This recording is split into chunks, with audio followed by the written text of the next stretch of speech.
हमारे जीने से मरने तक अगर हमारा मन अंतःकरण उसमें प्रवृत्त हो रहा है कि नहीं, लेकिन अगर हम शरीर से भी प्रभु श्री कृष्ण के सन्मुख हैं तो निश्चित रूप से न तो हमारे जीव का नाश है और न हमारा जीवन व्यर्थ है। ये बात नहीं करती क्यों? अगर ये बात नहीं होगी ना तो और सारे देवताओं की तरह कृष्ण भी बहुत कमजोर देवता बन जाएगा। ये कृष्ण को हेडेक है। हम बाकी सामने तो खड़े ना, मन नहीं लग रहे हो हमारा तो क्या, पर हम अटेंडेंस तो दे रहे हैं। जैसे तुम ऑफिस अटेंड करो, तुम्हारा मन है कि नहीं, that is not a concern. The concern is your presence there, और वो दैट प्रेजेंस काउंट्स। और यदि तुम्हारा पगार नहीं कटे,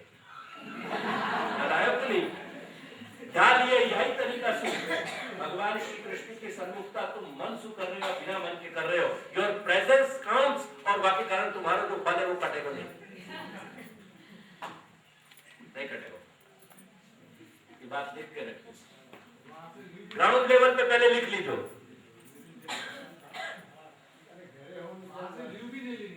बिल्कुल बिल्कुल बिल्कुल, जितनी कैजुअल्स आप बना के रखोगे वो कंपाउंड इंटरेस्ट के साथ मिलेगी। बिल्कुल।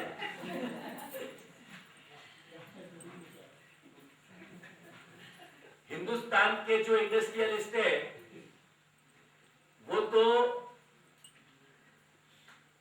इनिशियल इशू निकलने से पहले बोनस डिक्लेयर करें, और हमारा जो इंडस्ट्रियलिस्ट है ना वो हमको बोनस देके पैदा करे।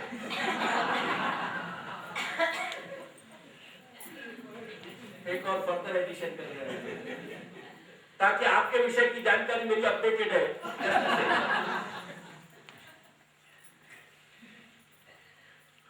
वो तो इश्यू निकलने के वक्त में वो बोनस एश्योर कर रहे हैं, हमको बोनस ऑलरेडी दे के पैदा किया है, नहीं तो हम पुष्टि मार्ग में पैदा ही नहीं होते। सच्ची बात ये। तो देखो ये बात जान लेना जरूरी है कि हमारे अंदर हमारा जो देहेंद्रिय प्राण अंतःकरण को संचालन करने वाला जीवात्मा है वो पुष्टि मार्ग की है कि नहीं, ये हमको जान लेना, वो एनालिसिस कर लेना बहुत जरूरी है। और याद ये मैंने ये सेक्शन दिया है, या सेक्शन की कोई मैं डिटेलिंग नहीं देना चाह रहे हूं क्योंकि ऑलमोस्ट अपन सब यहाँ परिचित है। अगर जरूरत लगेगी कोई प्रश्नोत्तर आए तो अपन बात करेंगे। बाकी ये मैंने समझाया यही लिए है कि हमको दो बात महत्वपूर्ण समझनी है। एक तो सारा जगत जो है वो ब्रह्मात्मक है, और यानी ये ब्रह्मात्मक पदार्थ सु वह ब्रह्म की जब हम सेवा करेंगे तो वो हर चेष्टा हमारी सत्य है, यथार्थ है। अगर ब्रह्मात्मक जल भर के ब्रह्मात्मक झाड़ी में ब्रह्मात्मक नेवड़ासु ब्रह्मात्मक ढंग सु वाकी घड़ी करके और ब्रह्मात्मक पद्धति सु ब्रह्म के सन्मुख ब्रह्म की प्यास के लिए पधराया गया है तो वो सब कुछ सत्य ही सत्य है। तुम्हारा मन लग रहा है कि नहीं, सवाल ये बात तो नहीं है, पर तुम्हारा सब कुछ सत्य है, और जो सत्याचरण है वो कभी असत नहीं होगा। ना सतो विद्यते भाव, न अभाव विद्यते न अभाव विद्यते सत। असत्य को कभी सत्ता नहीं होवे और सत्य को कभी अभाव नहीं होवे। तो तुम्हारे मनसु बेमनसु जैसे भी तुमने किया है, जो आचरण है वो सत्य है। और याद ये, हमको जगत की सत्यता और जगत की ब्रह्मरूपता जानना जरूरी है कि ब्रह्म की या जगत को प्रत्येक अंश जो है ब्रह्म है, और जीव स्वयं अपने आप में ब्रह्म का अंश है। ये दो बात जब जान लेंगे तो हम समझ सकेंगे कि एक मर्यादा मार्गी व्यक्ति की भी जो अभिव्यक्ति है वो कितनी सत्य है। ब्रह्म लटका करे ब्रह्म भास। ये सब कुछ ब्रह्मात्मक घटना घट रही है, और यानी हमको अपनी भी जीवन रूपता जान लेना जरूरी है। यदि हम अपनी आइडेंटिटी नहीं कर पाएंगे तो एक बात याद रखियो, आजकल तुम सब अपने घर परिवार में तो इतने आसक्त हो कि तुमको अपने छोरान के सिवाय और कोई भगवान ईश्वर में दिखा ही नहीं है।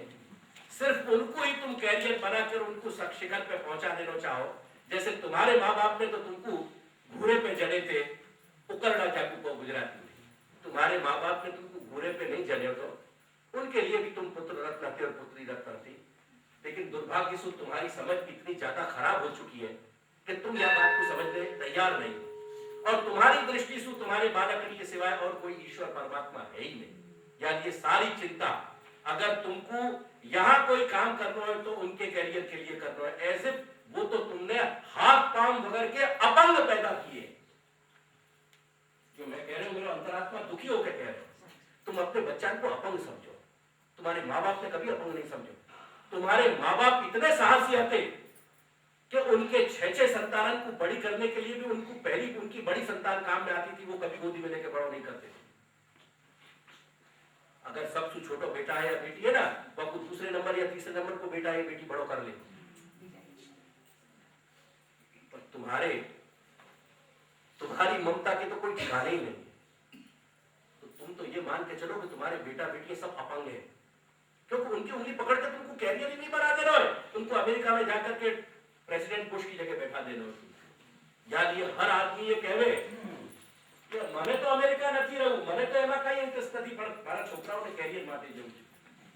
मैं तुम શું पूछना चाह रहे हो, जिन तुम अपने बच्चा को अमेरिका भेजने के लिए इतने सक्षम बने हो ना, वो तुम्हारे माँ बाप ने तुमको कहाँ भेज के तैयार किया हो? तुम्हारे टुकड़ा खा के वो अमेरिका पहुंच पा रहे हैं, वो मेहनत को पैसा तुम्हारा है, उनने पैदा नहीं किया है। उनको तो मुफ्त की तुमने आदत डाल दी, और वह मुफ्त का ही परिणाम है कि तुमको जो कुछ वापस मिल रहे हो ना, वो मुफ्त को ही मिल रहे हैं, कुछ नहीं दे रहे हो।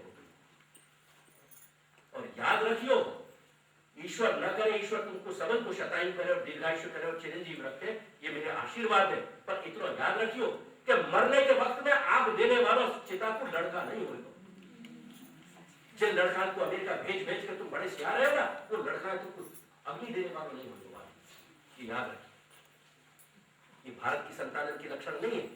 ये तुम सब जो आचरण कर रहे हो, ये सब अमेरिकन पश्चिमी सभ्यता के आचरण कर रहे हो, कोई हिंदुस्तान का आचरण नहीं। ये मेरी अंतरात्मा को कष्ट है, तो मेरा क्रोध नहीं है, तुम सबके प्रति मेरी अंतरात्मा को कष्ट है।